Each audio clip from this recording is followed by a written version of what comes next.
Hello student, welcome to education the only weapon. आज की video में हम DSSB PRT के लिए आपका हिस्ट्री का स्टैटिक पार्ट करने वाले हैं।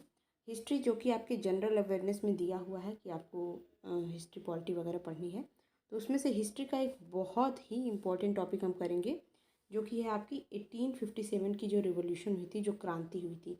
ठीक है, वैसे कोई भी स्टूडेंट ऐसा नहीं होगा जो इस क्रांति के बारे में नहीं जानता होगा। वेरी फेमस क्रांति, बहुत ही फेमस टॉपिक है हिस्ट्री का। तो हम इसका बहुत ही इम्पोर्टेंट जो पॉइंट है वो देखेंगे, जो कि एग्ज़ाम के पर्सपेक्टिव से इम्पॉर्टेंट है। जैसा कि हमने प्रीवियस ईयर क्वेश्चन में देखा था कि जिस जिस टाइप के क्वेश्चन बने थे हम वही देखेंगे, क्योंकि इसको बहुत डिटेल में करने लगे तो पता चला 1 से 2 घंटा निकल जाएगा, पूरी बुक बन सकती है इस पर। ठीक है, तो हम बहुत ही क्रिस्प फॉर्म में पढ़ेंगे, पर कुछ छूटेगा भी नहीं, ऐसा है। ठीक, तो सबसे पहला क्वेश्चन, जब 1857 की क्रांति हुई थी तो उस टाइम भारत का वायसराय कौन था? जानते हैं कि ब्रिटिश का शासन चल रहा था, तो उस टाइम वायसराय लॉर्ड कैनिंग थे। बहुत ही इंपॉर्टेंट है, इसको एकदम याद कर लेना है। ठीक है, अच्छा, ये जो क्रांति हुई थी उसका जो एकदम पूछते हैं कि तत्कालिक कारण, जो ट्रिगर पॉइंट था वो क्या था? तो एक्चुअली जिस उस वक्त जो है ब्राउस बैस बंदूक चलती थी, उस वक्त जो गन चलती थी ये चलती थी, उसकी जगह इन लोगों ने कुछ नया राइफ़ल ले आया था, न्यू इनफील्ड राइफ़ल। और उसमें ऐसा कुछ था कि उसमें कारतूस जो लगी हुई थी वो जानवरों की चर्बी से बनी हुई थी। ऐसा अफवाह हुआ कि वो या गाय की या फिर सूअर की चर्बी से बनी हुई है। ऐसा कुछ विद्रोह में ये लोग को सुनने को मिला था कि इसी बात पे ये विद्रोह हुआ। इसमें जो हमारे इंडियन जो जवान थे, जो कि सैनिक में थे, उनको ये हुआ कि हम ये काम नहीं कर सकते, क्योंकि कारतूस को जो है दांत से खींचना होता था और इससे दोनों जो है रिलीजन्स के धर्मों का एक तरह से हनन होता। उनको ऐसा लगता हमारे धर्म को भंग किया जा रहा है और इसीलिए ऐसा किया गया है। तो इसी बात पे ये सारा का सारा जो है स्टार्टिंग हुई, मतलब ये ट्रिगर पॉइंट हुआ।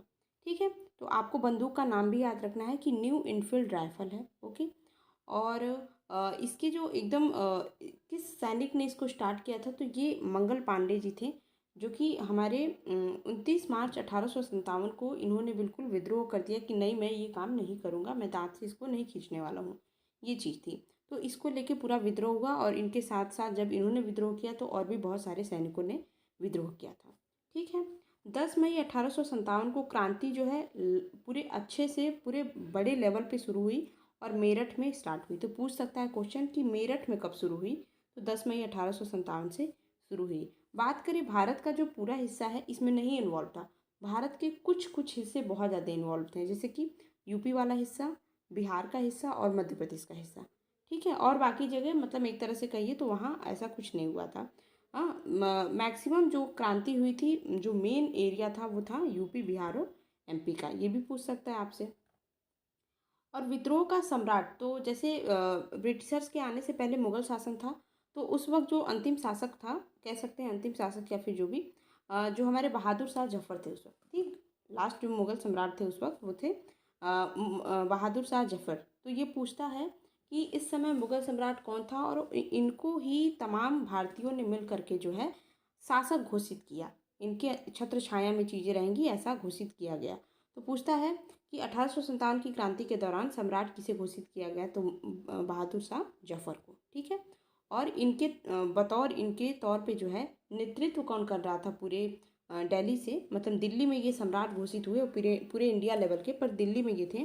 और दिल्ली से पूरे कह सकते हैं विद्रोह को संभाल कौन रहा था, नेतृत्व कौन कर रहा था? तो जनरल बख्त खान।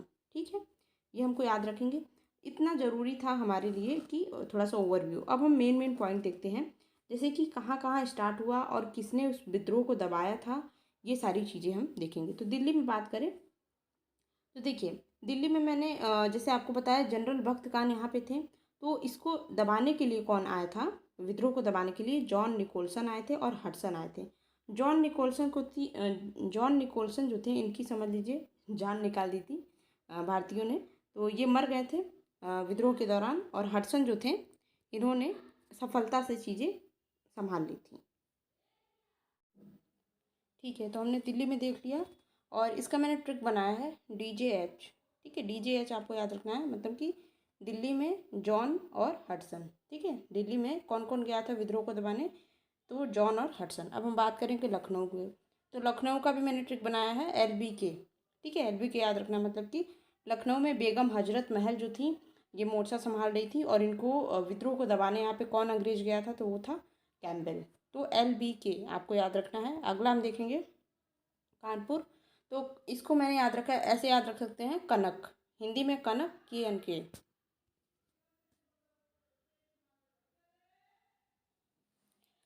अब हम बात करते हैं झांसी की।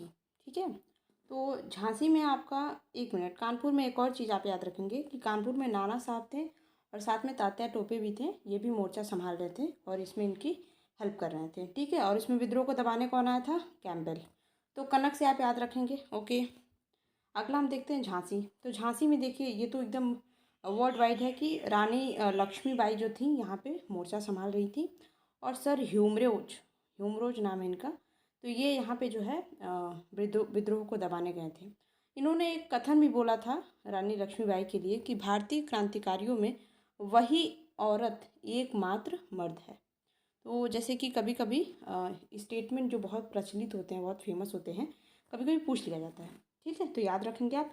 इसकी ट्रिक है राह झांसी की। तो राह से क्या हो जाएगा, राह से हो जाएगा रानी लक्ष्मीबाई, ह से हो जाएगा ह्यूमरोज, और ये झांसी में। ठीक है, ट्रिक है, आप वटेवर आपको कुछ और अगर लगता है तो आप किसी और तरीके से याद कर लें। चलिए बिहार का देखते हैं। तो इनका कई बार पूछा जाता है, कुंवर सिंह, बिहार में जो है BK आप याद रखेंगे, बिहार में कुंवर सिंह। ठीक है, एक और घटना, बहुत ज़्यादा दर्दनाक घटना हुई थी इनके साथ कि अंग्रेज़ों ने लोगों को डराने के लिए जो है इनके साथ मतलब इनको काट वाट दिया था इस तरह से, मतलब, और इनके हाथ जो है काट दिए थे और उसको काट के गंगा में बहा दिया गया था।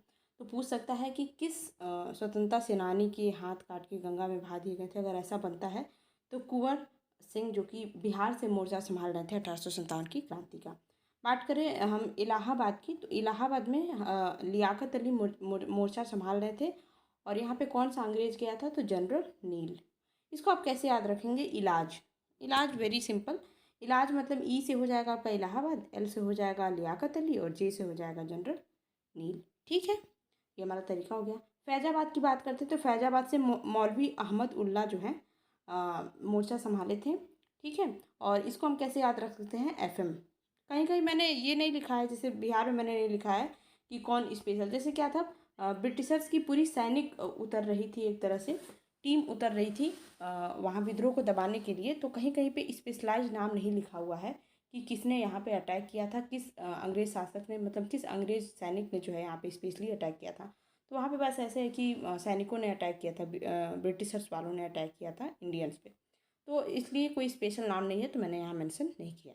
बाकी फैजाबाद में कौन है, FM याद रखेंगे आप, FM सुनो। ठीक है, FM से हो जाएगा फैजाबाद, और M से हो जाएगा मौलवी अहमदुल्ला। ठीक है, बरेली की बात करें तो बरेली में खान बहादुर खान, और ये पूरे रुहेलखंड रीजन के एकमात्र नेता थे जो कि आपका इस क्रांति में जो है संभाल रहे थे मोर्चा यहाँ। ठीक है, इसको आप कैसे याद रखेंगे, बखान करे, बखान करे से B फॉर बरेली हो जाएगा, खान से हमारा खान बहादुर खान हो जाएगा।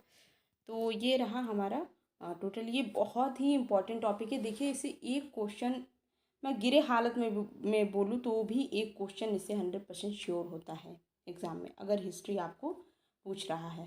ठीक है, और इसके बाद से हम वीडियो कंटिन्यू पढ़ेंगे, देखेंगे, हम वीडियो अपलोड करती रहूँगी। काफ़ी दिनों से मैंने वीडियो अपलोड नहीं किया है, तो इसके लिए सॉरी, कुछ मसरूफियत थी समझ लीजिए। तो ये आप देख लेंगे। और एक और चीज़ मैं आपसे बोलना चाहूँगी कि मैं बहुत सारे शॉर्ट अपलोड करती रहती हूँ। वो शॉर्ट आपके DSSB का जो जनरल अवेयरनेस वाला टॉपिक है उसमें, उसके लिए बहुत इंपॉर्टेंट है, क्योंकि मैं शॉर्ट में सारे के सारे GS को ही कवर करती हूँ, और वो GS किसी भी एग्ज़ाम में जहाँ पर भी GS पूछा जाता है उन सभी के लिए इम्पोर्टेंट हो। ठीक है, आप किसी भी ऐसे कॉम्पिटिटिव एग्ज़ाम जिसमें GS पूछा जाता है उसके लिए इम्पोर्टेंट है। ठीक है, तो आप उसको ज़रूर देखें, और वीडियो अगर आपको अच्छी लगी है तो चैनल को सब्सक्राइब करें, और जिससे कि मुझे मोटिवेशन मिले। और